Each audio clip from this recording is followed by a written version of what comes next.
Welcome, ladies and gentlemen. The day is December 5th in the magical year of 2017.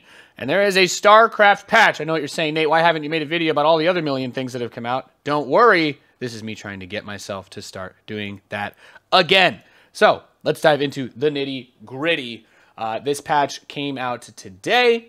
Basically, it was a big-ish update, 4.1.0. The most important thing that you guys need to know is that they've added a new war chest. You'll be allowed to purchase it on December 8th. That is 3 days from now at 10 a.m. Pacific time, which is 1 p.m. Eastern time and 7 p.m. Central European time. Over 80 new cosmetics, a ton of cool stuff. I'm going to show you all of it. 30-day co-op stim packs. You'll get more EXP if you're playing co-op, if you don't like the ladder to get your EXP for the war chest. More of the comics. You can get that Tal'Darim probe pet from Diablo 3 that you were only supposed to be able to get from the original one. So that's pretty cool. And then there's some other changes. So if you like to play co-op, Stukov, his infested siege tanks, because they eat your little dudes and then shoot them out. If the tanks die before they shoot the dudes out, you get the dudes anyway. So you get a little more value for your tanks.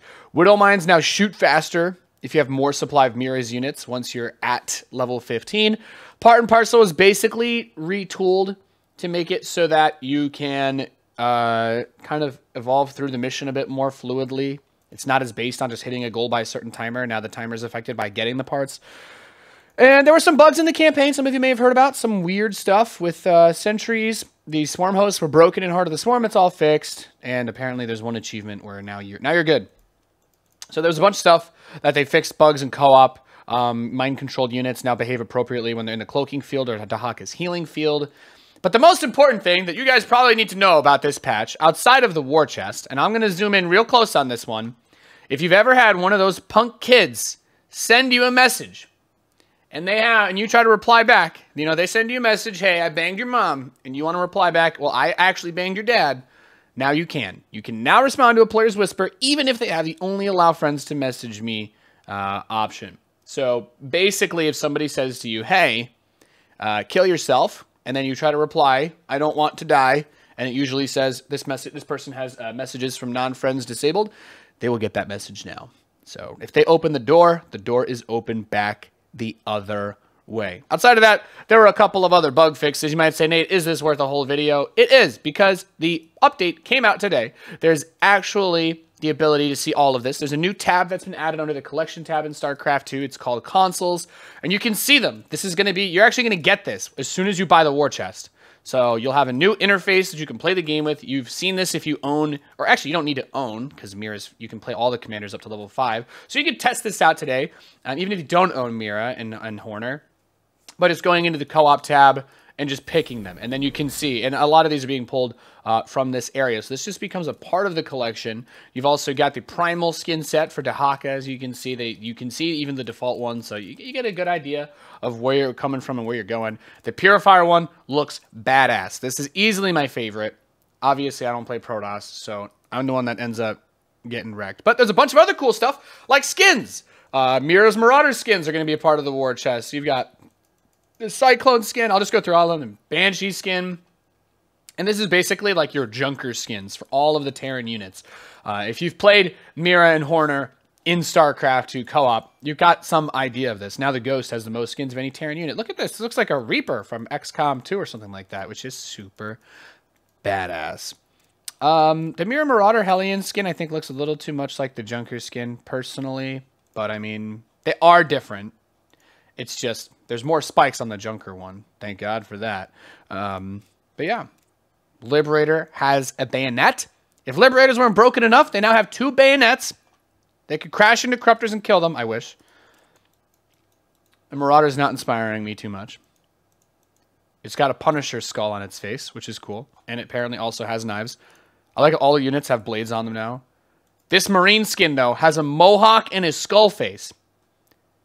If that's not the epitome of badass, I don't know what is. Does the Medevac have spikes on it? Yeah, okay, that's pretty cool. Now your Medevac has bayonets. This is called the Bayonetta patch, because every unit now has bayonets on it. All right? Even your Raven looks like you could probably use its wings to cut something up. And I'll just go through the rest of these kind of quickly. The Reaper, of course, from co-op, it's got bayonets on it. Your SCV, guess what? these drilling claws look like they could actually do more than 5 damage a hit. And honestly, it just looks like an actual better version of the Junker SCV. Because, let's be real here, you can't really tell that it's a Junker SCV most of the time. Siege Tank skin looks super dope. It also has bayonets on it. The Supply Depot, well, there's no skin for that. But the Thor has giant bayonets on it and looks about as badass as anything you've ever seen. So this skin set for Terran looks really cool. The Viking, not super inspiring. The Widowmine, not crazy either. But as for Zerg, we're going into the Primal section. And I feel like this is where you're going to see that it mostly looks like recoloring on a lot of the units. It's not as cool as some of this. It's not as cool as the stuff Terran's getting. A lot of these look basically like reskins. If you like Stegosauri, if you like aesthetic Stegosaurus dinosaur, I guess this Overlord skin might be for you. If you really like Stegosauruses, you know, this is the Frosted Tips Ravager. The Roach, it looks like a recoloring. The Swarm Host, it's a Stegosaurus. The Ultralisk, it's a Stegosaurus.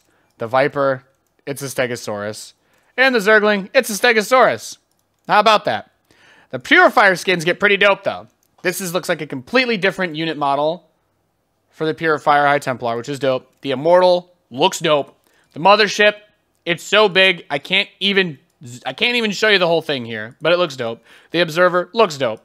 The Oracle, dude, the Protoss got like all new skins for like the units. These are clearly not just recolorings, retexturings. These look super badass. I love it. Look at the Phoenix. Oh my god. The Probe, I guess it's the closest to a recoloring. But honestly, at this point, can you really complain? It's got an orange glowy ball. The Stalker looks like it got a little thicker. You mean a THICC? The Tempest looks like a Destructo Disc. The Void Ray looks like a Void Ray. The Prisms, but even this, these skins are so badass. I think the Protoss players really went out here. Of course, these, if you guys have played with the Sentinels in co-op, these are really sick. The Protoss skins are easily the best. I think it goes Protoss War Chest, Terran War Chest, Zerg War Chest, but the Leviathan skins in the last War Chest were really cool, in my opinion. But I'm not really enticed by the Stegosaurus skins for Zerg. But outside of that, cheeky reminder that you can buy the Nathanias voice pack on the collection as well. There's also going to be adding a bunch of emoticons for each race. You know, if you want your lying emote, you've got a big nose, you got a Pinocchio emote, head exploding emote, puking emote, space cow, you know, you get your Punisher skull. And, yeah, now you can literally poop on people with emotes. We're taking it to the next level. We're taking it to the next level. And the Protoss ones are kind of weird. But that's it. So that's patch 4.1.0. Check it out. And make sure to check out the War Chest. You're going to be seeing a lot of people using the skins that you will unlock as soon as you purchase the War Chest, which will be the SCV skin, the worker skins, the console skins. You're going to immediately have access to when that patch drops. So check it out. I hope you guys are excited. Obviously, I'm still doing tons of StarCraft stuff, so I'm excited. Honestly, if I can be real with you guys, I think the covert skins were pretty good for Terran, but like I think this skin is way cooler on the BC. The Cyclone skin, it's like, I kind of like that the special ones added a bunch of wings, but I got that non-free-to-play Ghost skin, so I'm a fan of it. But yeah, we'll see. We'll see. This Liberator skin looks pretty dope. Anyway, that's it from me. Hopefully you guys enjoyed this. Make sure to like, follow, subscribe. Check me out on twitch.tv/Nathanias, where I stream every day from noon to 7. I'll see you guys there. Peace.